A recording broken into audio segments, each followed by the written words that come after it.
Good afternoon, everybody. It's Wednesday again, which means it's time for our Go Digital Western Cape webinar. As usual, I'm your host today. My name is Robert Davids, and I'm from the Digital Economy Unit at the Department of Economic Development and Tourism at the Western Cape Government. So, as your host, I would like to extend a warm welcome to all of you in our audience today. It's really good to see that so many of you have joined us. For those of you who have been our regulars, welcome back. And then also for those of you who are joining us for the first time, a very warm welcome to you too. And we hope you're going to have a great hour with us. We've got a very exciting lineup for you today. And we're really glad that all of you could take the time and sit back and hopefully with something, a little snack or a cup of coffee to keep you company through the next hour on this webinar. Okay, so as you know, today our topic is digital literacy and your business, tools, tips, and tech for SMMEs. And we have our colleagues from the University of the Western Cape, the CoLab for e-inclusion and social innovation, Jason Fontaine. And then also, unfortunately, Jason's colleague, who was the original presenter, is due to some unforeseen circumstances. He's unfortunately not able to join us today, Mr. Leonard Nchlapo. But we also, while Leonard can't make it, we're also very excited and very happy to announce that we have our speaker to join Jason today is Mike Hamilton from a company called Digital Inclusion. And by the names of the organizations, I think you can gather what their background is and their levels of expertise. So two very perfect and spot on speakers, I believe, for today's topic. For those of you who are new to this series, the Go Digital Western Cape initiative is part of an initiative of the Department of Economic Development and Tourism, specifically the Digital Economy Unit. And it's a series we started in late April, early May. So today, I think, is our 14th session of this webinar series. And the initiative is aimed at SMMEs in the Western Cape with specific reference to digital transformation, how to digitize your business, various aspects around digitalization, which could include e-commerce, legal aspects of it, cybersecurity, various other topics. There's a long list of topics we've already gone through over the past couple of months, but in broad, it's aimed at SMEs and particularly in the non-tech sector, where as a department, we want to support businesses to digitize. And of course, during the COVID-19 pandemic, this has really been exacerbated. The need for this has become much more critical and vital to allow businesses to be resilient. So in part, the Go Digital Western Cape webinar series is in direct response to the COVID-19 pandemic and its impact it's having on our business ecosystem. But also in general, the digitization of business and its transformation in that regard is something which we feel is very important for the Western Cape economy, for current and future growth and expansion opportunities. So the topic for today and all the other webinars is really seated within this context and within the overall strategy and intention behind the Go Digital Western Cape campaign. So now that I've said enough on that, and we all know what the background to this is, I'd like to come back to our topic for today again. As I said, digital literacy and your business, tools, tip, and tech for SMEs in the sector.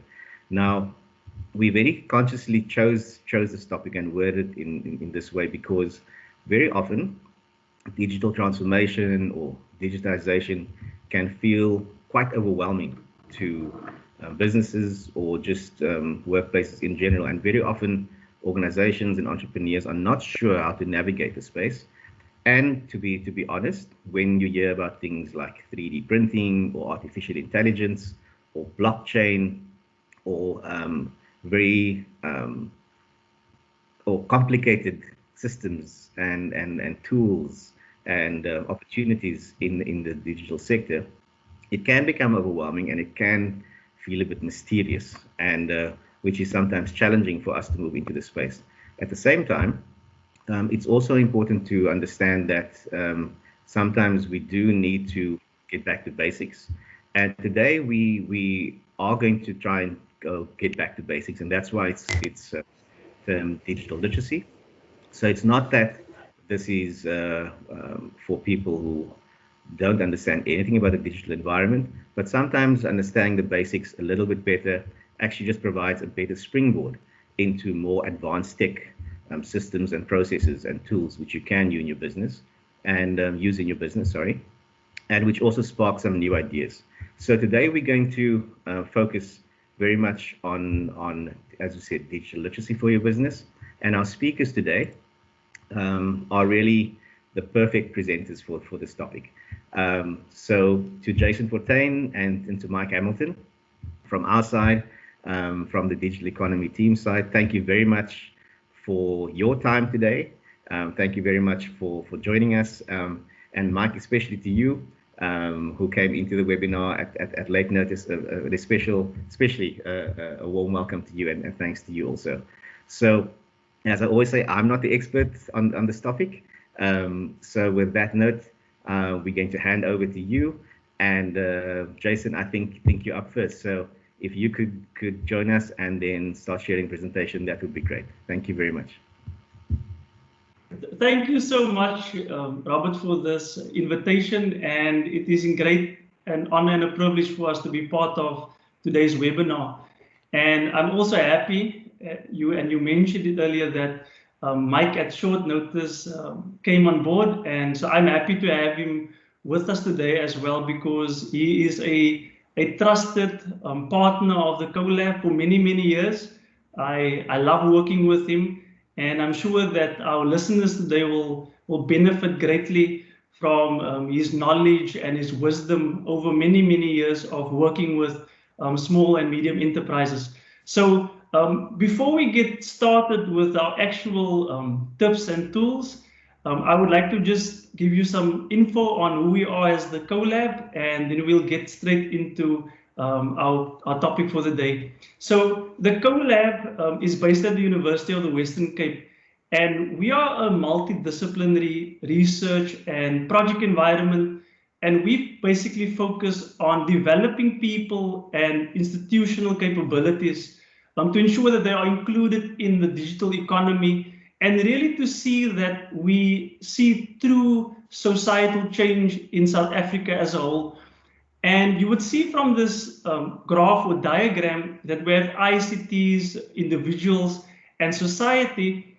And we're saying that we need to look at ICTs as an enabler, and that the only way we can enable human beings is by getting them to understand how ICTs can benefit them, but also to make sure that individuals and society understand the risks and the benefits to themselves and to society as a whole. So we see it as the diagram as important to understand for individuals and society at large. And so the CoLab focuses on partnerships as well. We believe that we cannot fulfill our mandate without academia, without business, without government and society to achieve our national skills agenda. And I just recently saw the draft digital futures document where we're talking about whether South Africa is ready for the fourth industrial revolution. And again, it made me think that it's not possible for us as the CoLab to do it alone. It's not possible for government to do it alone and business to do it alone. It's going to take a collaborative effort for us all to come together, to hold hands, and to see that we impact the lives of people for good. So, Mike, you can go over to the next slide. So, just briefly on what we focus on, some key activities that the CoLab focus on. So, we focus on targeted digital skills interventions, and this is basically from a foundational right up to a high-end leadership level. And foundational basically is basic digital literacy skills that we equip our participants and community members with. And for this year alone, we'll be training over 4,000 recipients and participants in this basic digital skills. Then again, we have programs for our SMEs, and we'll be speaking to our SMEs today.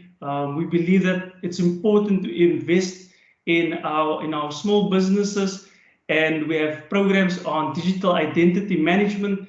And then on the higher end leadership level, we have programs on digital transformation, and we really have conversations with our senior, mid to senior level government officials and business leaders.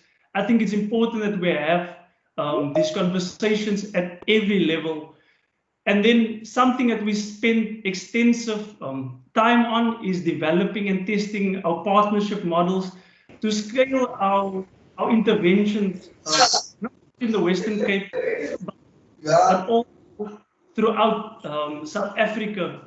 And testing these models, see what works, what does not work.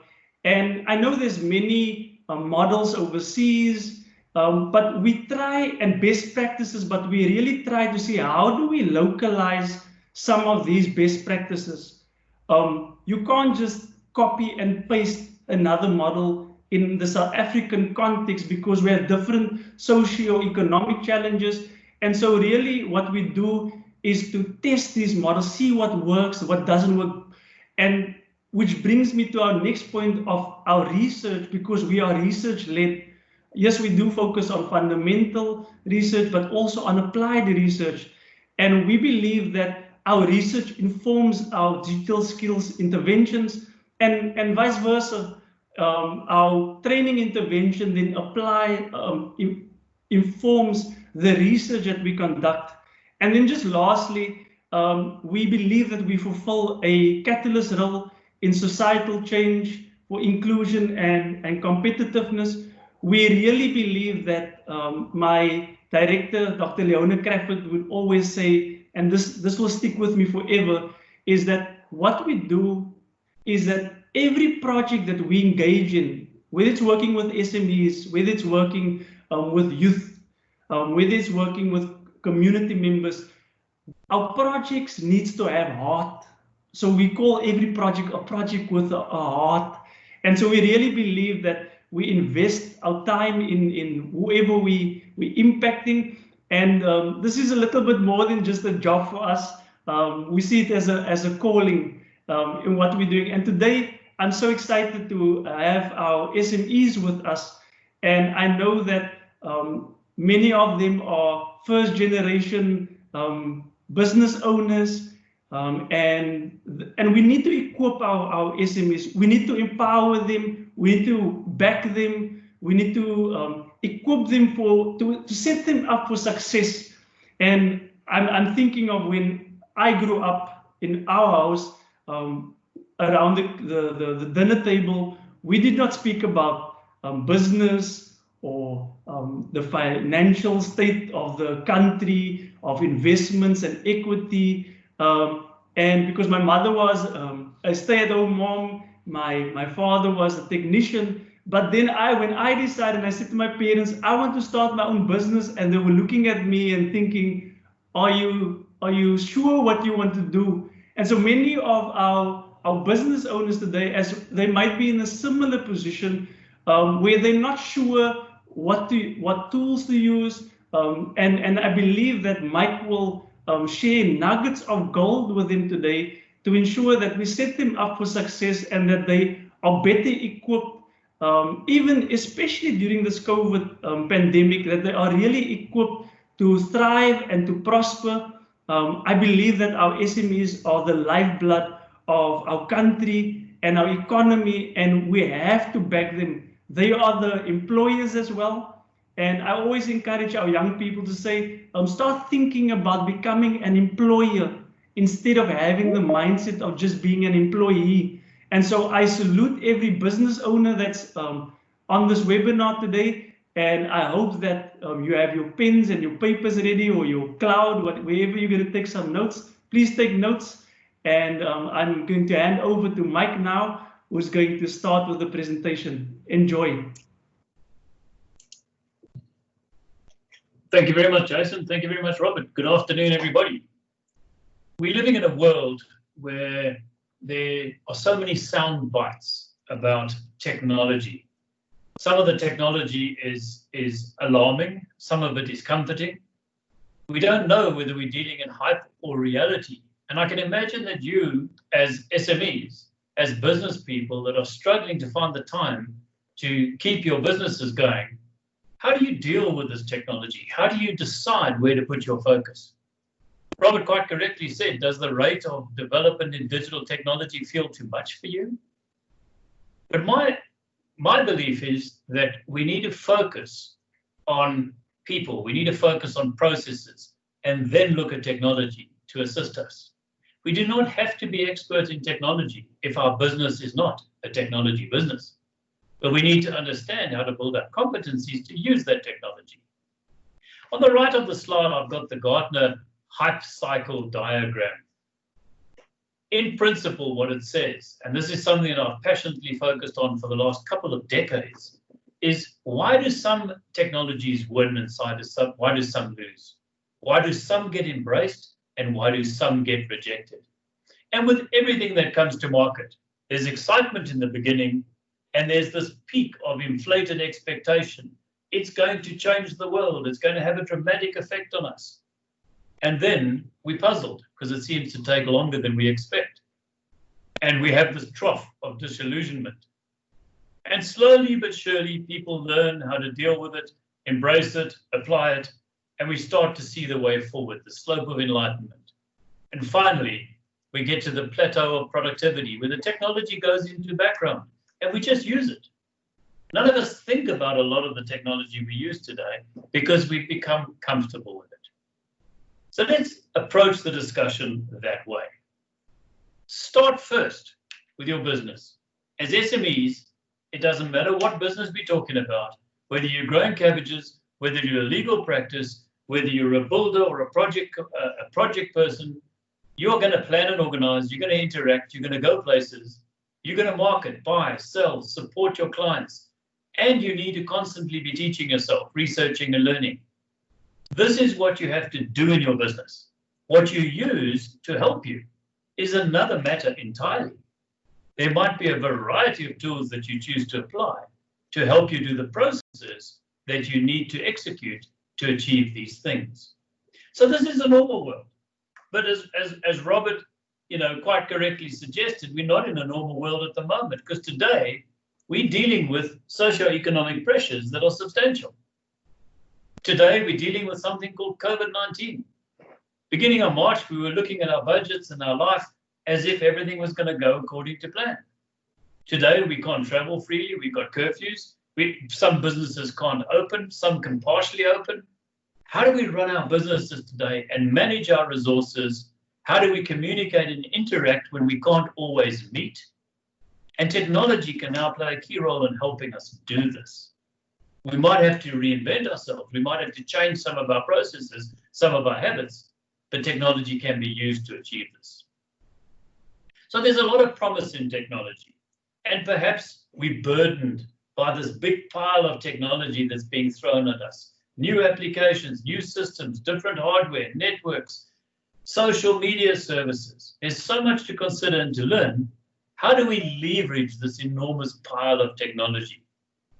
And the answer is in aligning it to the core things that we need to do. What are the core competencies we should be focusing on developing as businessmen or business people? Let me be gender correct.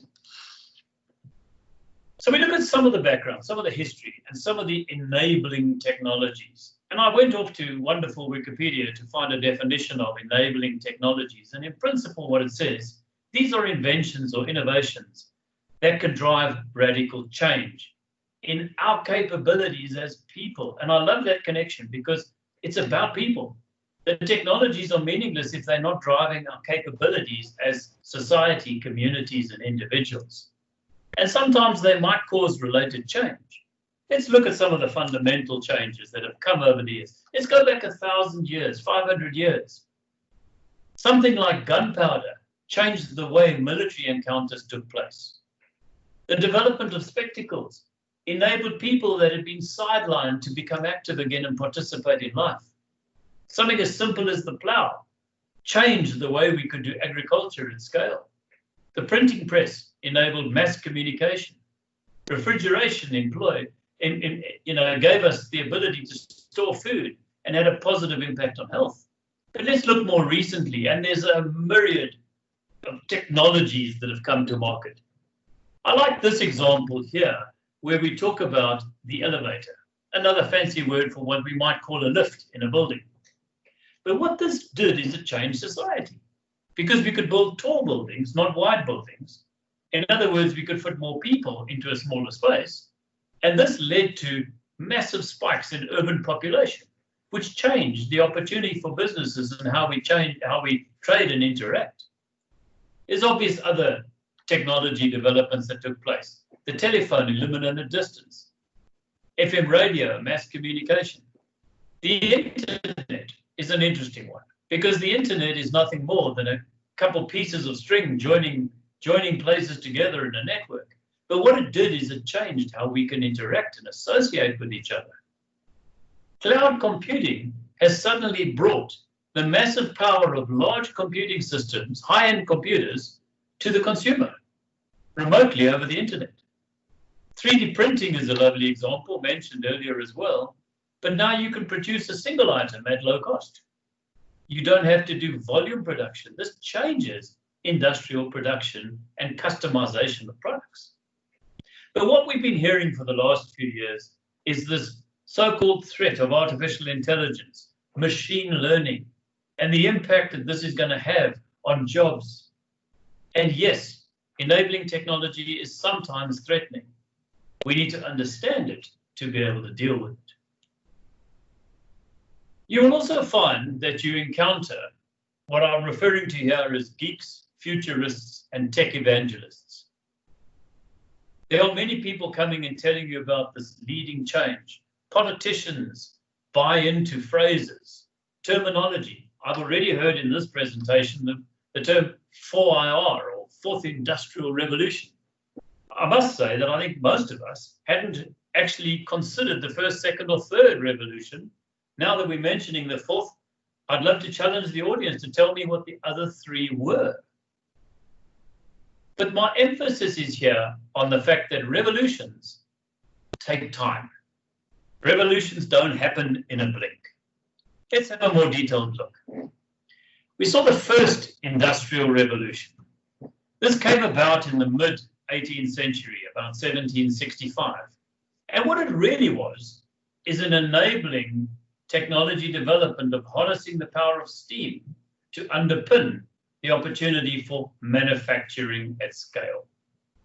The second industrial revolution might be suggested to be the development of electricity as a commodity and the provisioning of gas and oil and electricity to consumers and small businesses and factories, which changed our industrial sector completely. The third industrial revolution, a bit more difficult to define, but this is really the emergence of electronics, telecommunications, and computers. And to me, one of the most fundamental enablers was the transistor in the 1940s. This led to small-scale switching capability, which led to the birth of microprocessors, computers, etc. And now we're all excited about 4IR, the fourth industrial revolution. And in looking for a definition on this, what I see is that this is really the harnessing of a whole lot of different technologies, taking the internet, massive computing scale, and combining them to create new models. And that perhaps is the fourth industrial revolution. And it started in the 1980s. It didn't start this year or last year or in the last 4 or 5 years. And it's not going to stop this year or next year or in the next 10 years. This is going to take place over decades. So let's refer to this as every one of these industrial revolutions takes time. We are in it. We are living it today. Some of us are living it differently. There might be people right at the forefront and there might be people lagging behind. It's impacting us perhaps more in certain parts of the world and less in others, depending on our economy and our society's readiness to take advantage of these developments and turn them into opportunities. But I loved a comment made by the CEO of SAP, which is a large software company, and he said that we're actually talking about the fifth industrial revolution already. And it's fascinating because what he wants to do is to say the fifth industrial revolution is about the disillusion that we have around technology. So much badly applied. And so much of the technology developments have pushed people aside and focused on the tech, when in reality, it's not about the tech. It's about how people adopt the technology. So in his view, and I love this view, it's about putting people back in the forefront, where technology takes the role of an enabler. Let me give you an interesting example here to talk about these revolutions taking time. Imagine this is a map of the world, as you can see there. You can see all those lines representing cables under the sea. And if we didn't give it too much attention, I could say to you that this map shows the explosive growth of underwater cables that power the global internet. And you might be inclined to agree with that. But then if you look closely, you will see that it's a lie. This map does not reflect the growth of underwater cables that power the global internet. And if you look closely, you'll see that all the country names are wrong, because this actually shows the undersea cables that were in place in 1920, 100 years ago. In fact, the first undersea cables were put in place in the 1860s. So 160 years ago, we already had cables under the sea for the purposes of communication. So technology is not developing at a rapid rate, in my view. There might be in manufacturing and research plants, there might be fantastic developments that are really exceptional and happening at an incredible pace. But the pace of adoption is what we should be talking about. How ready are we for the technologies? Can we practically embrace them? Can I apply them in my business cost effectively so that they can make a difference? So focusing on the grand technologies may not help us applying it into our businesses every day. What's been happening over the last couple of decades is that really things have become smaller, enabling us to do things differently. So if we look at the top left, in 1950, we saw large computers coming out of organizations like IBM. And the view of the world is 5 or 6 computers would probably be enough. In the 1970s, we saw the emergence of personal computers. That is 45 years ago. In 1984, we saw laptops. 95, we saw broad entry into the market of mobile phones. And it was at that point that we switched over from fixed networks to mobile networks. And that was a phenomenal change. Having a network that you can work on when you're not tethered, when you're not tied into a cable. That has enabled us to think differently and do things differently. We saw the emergence of tablets. We've seen the wrist watches that are essentially computers. For the last 8 or 9 years, we've seen a lot of focus on wearable technology. Technology that you can wear, cameras in your glasses. Whatever it might be, technology is becoming smaller, faster, perhaps cheaper, not necessarily, but certainly it's enabling us to do things that we never imagined were possible. So the significant enablers in my mind is that networks have become wireless and mobile, not perhaps as affordable as we'd like, but they're available. Applications have become personal, tailored for you. They focus on single services or tasks. I have an app to do notes. I have an app to manage my time and my calendar. I have an app to manage my budget, finances, and expenses. And computers are becoming smaller and smaller, but there's a limit. They've got to be practical to use. So how do you as an SME look at this and take this into your business? Whether you like it or not, we are all digital citizens in a digital world. Even your Gogo, who doesn't necessarily use any electronics, is already a digital citizen. And I define that as somebody who either is working in a digital environment online, or their information about that person is available, accessible, and stored in a digital form online. So government records, bank records, retailer transactions, anything you do with a debit card. You might not be doing anything digital yourself, but somebody's swiping that card and using it. There's information on you and your world and your life online. Whether you're working on your own computers, a friend's computer, internet cafes, or using apps on a smartphone. Whether you're participating using social media to support your business or instant messaging to communicate effectively, we're all digital citizens. But with that comes a responsibility. We need to understand the rules of the game. We need to understand our privacy rights and the privacy rights of others. We need to understand our responsibilities in respecting other parties and how we engage, deal, and share information in this digital environment. So, as a digital citizen, we will be sharing information about ourselves with others. There's private, there's public, there's the real world, there's digital.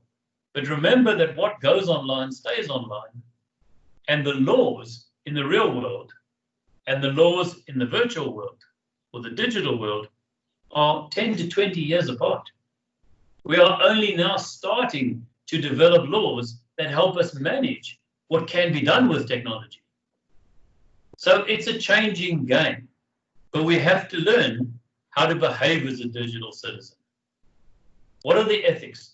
What are the courtesies? How do we engage? So let's start by having a look in your pocket. You as an SME have got a device in your pocket. It might be on your table at home now, but when you're out and about, it's in your pocket. And that device does all of the things that I'm showing on the screen. That device is actually a computer. It's not a mobile phone. One of the applications on your mobile device is a phone application. But it's also an alarm clock, a notebook, a calendar, a map book, a note-taking device, a dictaphone for recording. It's a camera for video recording and photographs. It's an encyclopedia, a source of information. It is all of that if you choose to use it. And that can be used in your personal world and in your business world. The digital technology, I'm saying, can help you in your business. You've got to take what's on the left of this image here, the ability to search for information, access maps, store things online, capture notes, send messages, store documents, create documents, manage your money, do all of that to support the key business activities that you have. So let's look at some tips now. Let's focus on the tips and where I believe we should be spending our energies. The first thing I would suggest to you is that you need to plan to learn, and you need to learn to plan. Let's focus on the plan to learn. If you're running a business today, you've got certain skills and understanding of your business environment. And you need to invest in yourself. You need to invest in building your business competencies, in building your understanding of business. You also need to invest in building your competencies about using your technology and understanding that technology and the impact of using it. So you need to be able to take the knowledge you have and apply it, because applying knowledge, demonstrating competency, and showing professionalism is what will set your business apart from others in the same sector as you. So how do you do this? How do you plan to learn and learn to plan? Well, let me suggest there's some basic tools for this. And these tools are at no cost to yourself, other than perhaps the data you might consume when connecting to the internet and using these tools. And I'm talking here about simple things.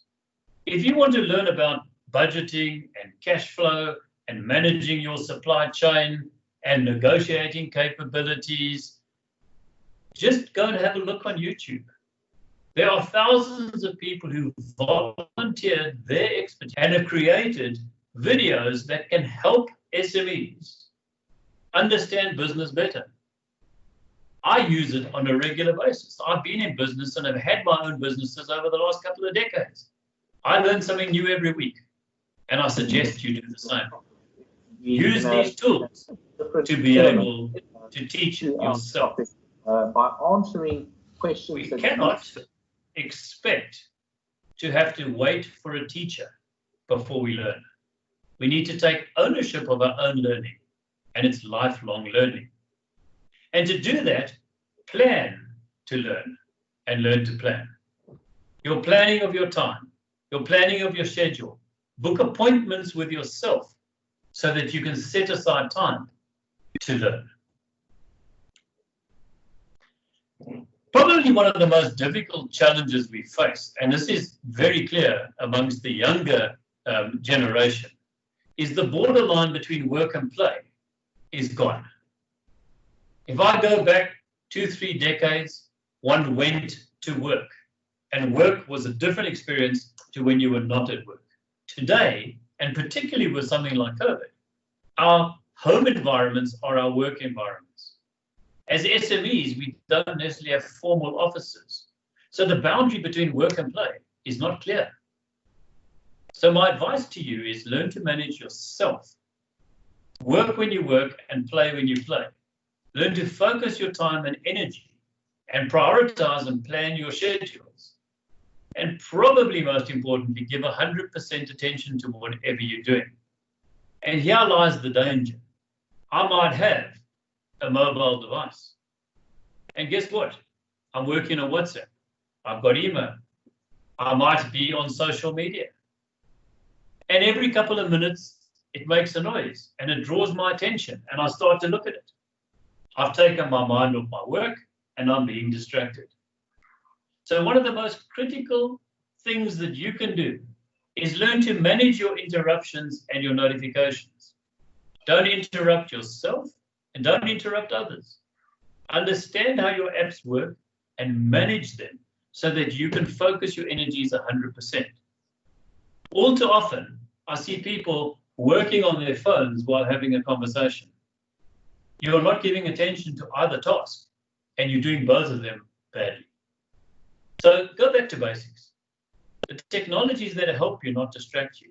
Manage it. Put it aside when you are concentrating and focusing. Turn off. Mute it. Don't let it interrupt you until you're ready to take your mind off what you're doing and focus. And I see this in so many businesses where I believe we're operating at less than half productivity levels because we don't understand how to manage ourselves.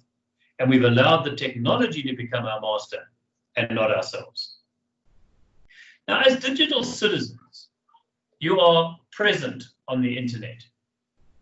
I noticed today that when Robert was getting ready for this webinar, he found a photograph of me, which was a lot younger than I look now. And he was using that on the brochure, which he corrected just before the meeting. I am present on the internet. I can be found. So can you. Now, people will tell you that you must use Facebook for this and Instagram for that, and you must use all these different social media services, and you must have a website, and you must have a blog site. As small business owners, you've got to do everything in your business. You've got to do the finances, the sales. You've got to do everything within that organization. You haven't got time and you're not a technology expert. You haven't got time to manage how you look on Facebook and how you look on this and how you look on that. So my advice to you is pick one as your primary social presence and direct all the others to that. So if you want to use Facebook for your business and you want to participate in Facebook Marketplace, do so. But don't try and duplicate everything you do on Facebook on other platforms. Pick one that represents you. And really, you've got to share wisely. We've seen so many incidents of people making posts and putting up information, which results today in major challenges. And it might even cripple your business. There are many business leaders who've made a comment publicly on Twitter or on some social media service, which has had a major backlash. My advice to anyone today is before you share, think and think again. And I'll refer to this again just now. But when you are responding, you should read, and before you reply, reflect, stop and think. We've allowed this technology, which is supposedly instant messaging, instant communication, to change the way we behave. And what we do today is we pick up and someone sends you an email and you haven't even read the first paragraph fully and you start making up a reply. And in fact, you might even start typing up the reply before you've read the whole mail. We don't concentrate. We don't think anymore. Don't let this undermine our intellect and our ability to make good decisions through reflection. So again, it's about managing yourself, managing your technology, and managing your identity. Your identity is not what you think it is. Your identity on the internet is how people perceive you, not how you perceive yourself. And that is based on what you share and who you associate with. And the way in which you share, one needs to be professional as a business. So avoid commentaries and slang and jargon and various other things. Make use of these services. They are phenomenal and they can positively impact your business if you use them professionally and reflect. On the technology side, there's a couple of points I want to make here. Technology is neither good nor bad. It's how you use it. I've used this in some of my training. Is nuclear technology a good thing or a bad thing?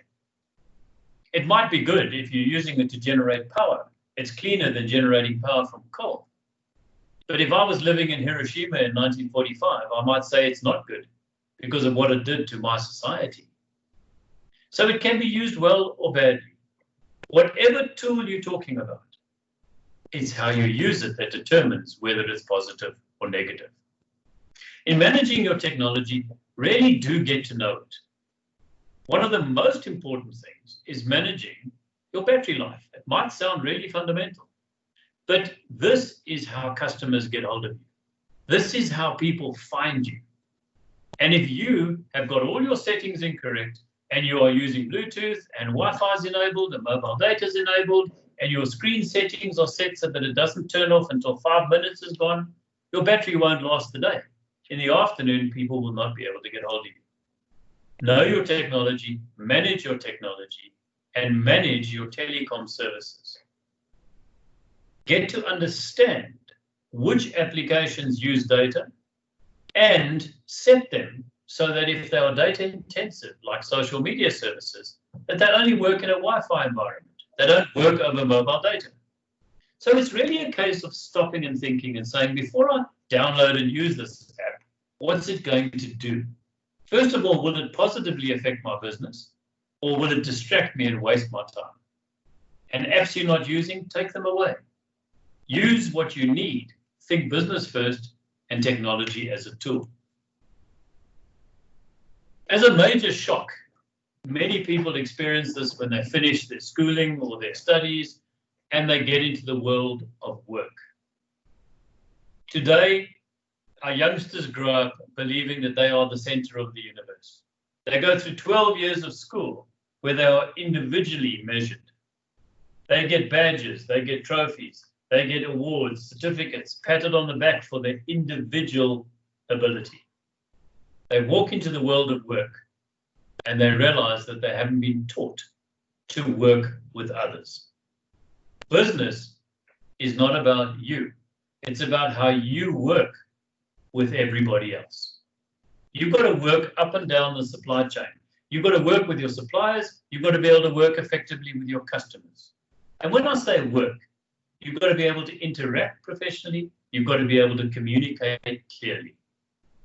And if you can't articulate yourself and work with others, you will not succeed as a business. And one of the most important parts of this is to be authentic, to be who you really are, to be true to your word, to be trusted. Don't make commitments you can't meet. Respect other people's time. Communicate in the best way possible with them. Don't phone somebody to ask them a general question. They may be in an important meeting and you've disrupted them. Do I use WhatsApp? Do I use mail? When do I use this? When do I use that? And you can't dictate to your customers what technology they use. You can't force them to use what you use. But you need to build relationships with people up and down your supply chain. People do business with people. Technology is just the tool that helps us interact. So to me, it's important that we learn to use things like email professionally, that we have signatures and the name of our companies, that our email address reflects the company that we are, the business that we're in. Don't be tempted just to use the email suggested by Google, which might be jack1659@gmail.com. It suggests to your customers that you are not a professional organization. Get an email address that reflects you. Make an investment in having an address that reflects your organization. People judge you and perceive you based on what they experience. So invest a little in setting up your business environment with an email environment that reflects your organization. And when you're dealing on email, always use a signature, always have your company name, always have your contact details, make it easy for people to reach you. These are fundamental things that you can do that will enhance your communication. I've often wanted to get hold of somebody and I haven't got their contact details in my contact database. I go back to my emails and I search, I find the email and I look for their signature. I'm not going to put you in my database the first time you communicate with me because it might be a one-off. If I start to build a relationship with you, I add you to my contact database. So make it easy for people to get to you. Be visible, be reachable. It's also incredibly important that if you're going to work with other people, that you've got to be organized because they're going to depend on you. You're going to have to be responsive. So set up your technology to notify you, to alert you. Set up your online storage so that you can easily get to information about your projects or your customers.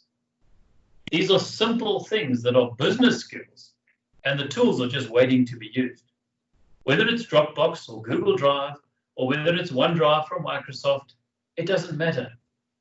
But learn to have an environment where your business records are kept and organized and accessible to you. You may lose this. You can't afford to lose your information. You can't afford to lose your contacts. You can't afford to lose the critical documents that you've got. Learn to manage an online representation of yourself so that you can afford to lose this. If you lose this, you shouldn't lose any information. So invest a bit of time and energy in understanding how to set that up. So let's talk now about this reality of change. We talk about new technologies coming. We talk about change as a constant. But I'd like to suggest is that the change takes as long as we take. Change is not necessarily forced on us. My neighbor, who's now 76 years old, was horrified a few weeks ago when she went to the bank and they would not give her a checkbook. She says, I've been paying my electricity with a check for the last 50 years. They said, we don't do checks anymore. That was forced on her. She had to respond. She had to learn how to get a phone and be able to do things online. But it's taken her a long time to get there, despite the fact that many of us might have been doing internet banking and online payments and various things for the last 20, 30 years. She didn't need to change. She changed when it was necessary for her. The other reality is that products and services are going to come and go. How many of you remember Lotus as a spreadsheet? It's gone. Lotus Notes is gone. There have been so many databases, spreadsheets, word processors, note-taking tools that have come and gone. It is a reality. What's more important is that we have processes to manage our business and we can change the tools from time to time. My advice to you is that it's not necessary to be at the forefront of technology. Don't ride the wave, it's a dangerous place. Perhaps sit behind the waves in the swell where many people are. Because you don't need to be at that bleeding edge. use tried and tested tools that have shown that they've managed to last in the market for the last 5 to 10 years, and they therefore can be expected to last another 5 to 10 years, then necessarily adopt a new novel product that might not make it. My emphasis on this is that technology is just a tool for people that are not in technology businesses. If your business is plumbing, if your business is law, if your business is agriculture, you are not in a technology business. You're in a business that can use technology, but you don't sell and support technology. You use it where it makes sense. The technology focus of that bleeding edge is for companies that are technology businesses. And all too often when we talk about literacy, let's go back to the concept of digital literacy. Do you know today how an electronic ignition works? Do you know how a fuel injection system works? Do you know how your car's computer works to adjust the braking? You don't need to. And I argue the point that in business, you don't need to know that a computer has got a processor and it's got read-only memory and random access memory and certain types of hard drives. It's irrelevant. You do not need to be literate in technology. You need to be literate in the application of the technology. Focus on the applications, not on the underlying heart that's sitting inside whatever computing device you've got. It's not important to you. However, I'd like to move towards a close and talk about the fact that technology can make an incredible difference to SMEs. Technology in the right hands for the right reasons. So what on earth am I talking about when I talk about cabbages, cameras, and crafts? I'd like to share some success stories where the CoLab at the University of the Western Cape on various projects where we've targeted SMEs has enjoyed some very good successes and very good feedback. And let's talk about cabbages first. What on earth can technology do for a person who's growing cabbages in a backyard and selling them to spaza shops? So we were approached in one of our training sessions by a woman who was probably in her late 50s, who was growing cabbages and selling her cabbages to spaza shops. And she said, you know, I'm on this course of yours, but it's this boer Mayfield my plek. This is not my world, this technology world, and I don't know how it can help me. So we sat down with her and said, what are the problems in your business? She says, I don't make enough money. I can't put the price of my cabbages up because people won't buy them at that price. They'll buy them from Checkers. So I said, well, why are you not making money? She says, because my costs of growing the cabbages and the cost I'm selling them is too close. So when we spoke to her, she said she was buying seedlings and planting them. She had free water and free access to the land. So I said to her, why aren't you growing them from seeds? She says, I've never grown cabbages from seeds, so I buy them as small plants and I plant them. So I said, you know, technology can help you here. And we sat her down with a mobile phone and we went onto YouTube and we searched for growing cabbages from seeds. And there must have been thousands of videos that showed her how she could grow them from seeds. The net effect is we reduced her input costs. Her profit on her product went up. Then we said to her, how do you sell them? She says, I go to the spaza shop with my cabbages and see what they want. I said, well, why don't you use WhatsApp to communicate with the spaza shops and get feedback on what they want before you visit them?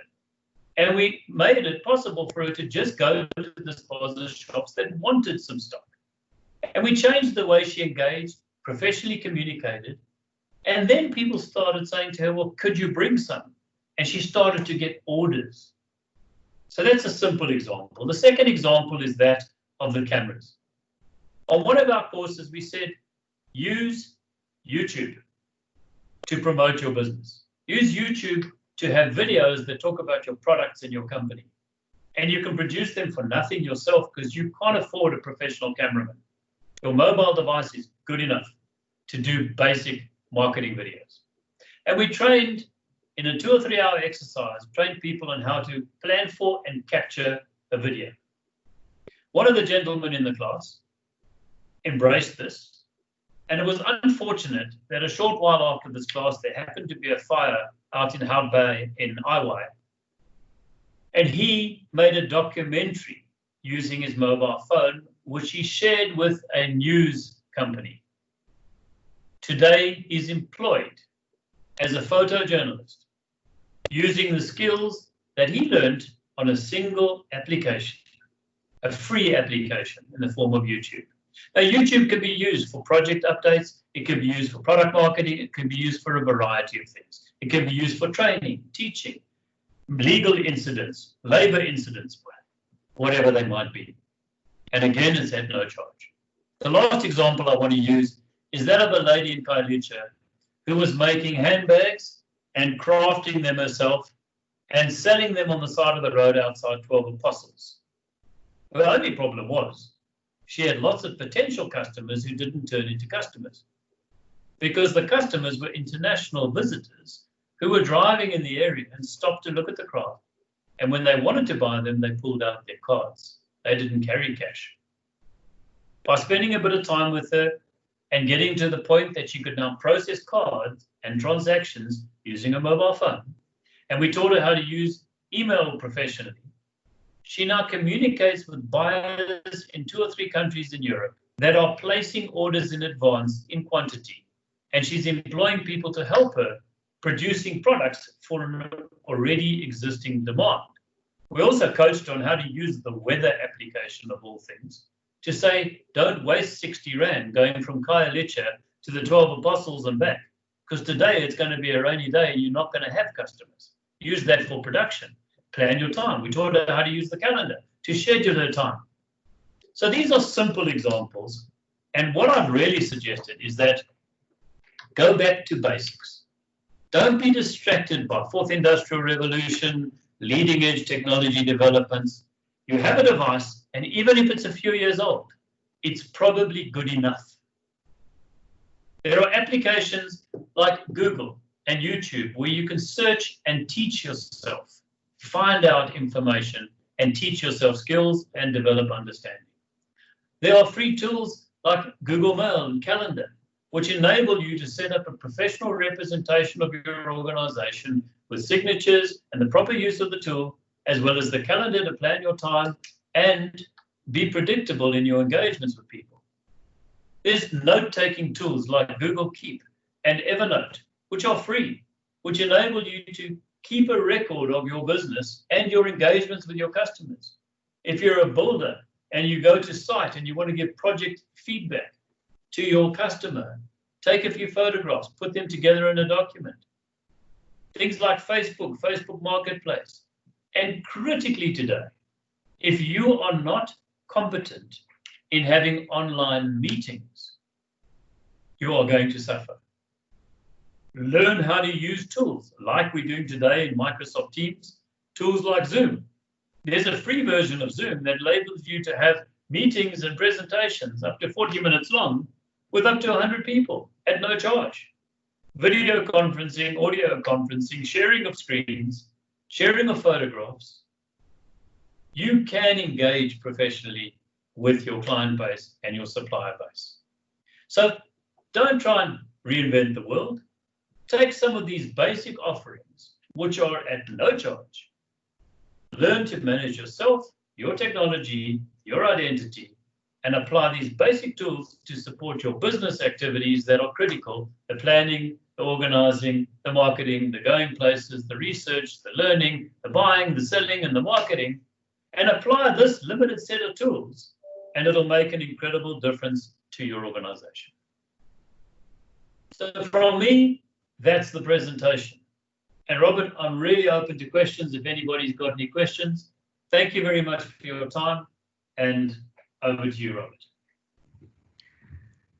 Thank you very, very much, Mike. That was really excellent. I think we have run a little bit out of time, but I do want to just pose some general comments. And before we close off, because I am conscious of the time, but thank you. That was really a wealth of information. And one thing I must say that it was great that you were able to remind us in the audience that it's actually not about the tech first. It's really still about people and still about business. The basic fundamentals of how you deal professionally with people or how you manage your business, that doesn't fall away. Tech is simply tools that can support that. And very often, I think that's important because very often we feel like we just can't keep up. And even though we don't understand tech, we feel like we're lagging behind the rest of the world. So that was great because it's not just tech for tech's sake. I think one of my favorite things, and there's many things I can comment on, but specifically around social media and your online presence, it's true that the way we portray our businesses online does reflect, or should reflect at least, our values, what we stand for, our brand. So managing your digital identity online, I think it's such a critical point. And the fact that you said choose one, perhaps see which you are most proficient or which works. You not necessarily that you need to be on all the platforms there are. Choose one, stick to it, get really good at it, and direct other communications to that one that works best for your business. The focus on tools also, I mean, there are hundreds of tools and applications, many of them free, which, as you suggested, are the better ones to get engaged with and that you can start out with. But at the end of the day, it's still about communication, marketing, time management, organization, perfecting your brand, and sometimes just storing your data. So if you understand what it is that you need to the function that you need a tech tool for, then you go find a tool for it. But don't try and just adopt a tool necessarily for the sake of it and then trying squeezing it into your business. So I think that was quite a really important takeaway. The last two, the one is actually just a statement, which I think came through. Be prepared to learn. Be prepared to invest some time in getting to understand how these platforms work. Even something like YouTube, it's a great place where you can view content, but it's also a great place where you can put content out into the world. And video content is becoming extremely popular. So that, for instance, as a start of learning how to use YouTube for your business, which is a free tool, is really a great thing. But learning is essential, otherwise we won't grow. And then I think what was quite empowering was the fact that you said we can also set the pace of our own change. The lady with the checkbook, I know that was an anecdotal story, but at the same time, yes, we can also take a bit more control about what we need to use, what we choose to use, and not just try and be in this big overwhelm of what the world is throwing at us, because the revolution, as I said right in the beginning, does take time. So I think the central message I'm taking out from this for our audience is stick to the basics. First, decide what it is the problem that you want to solve, decide what the best tool is, decide what the best tech is, and start from there and invest some time in learning around the process. So as I said, we have run out of time a bit, Mike, but we would like to give you and Jason perhaps just like 30 seconds or so, just for any last comments, because we would like also to respect our audience time, of course, and I have one or two more things to say. So just before we close off, Jason and Mike, any last comments from your side that you would like to leave with our audience? Yeah, if I could maybe just start, and thank you once again, Mike and Robert. I enjoyed this session as much as the viewers today, and I've made some notes myself.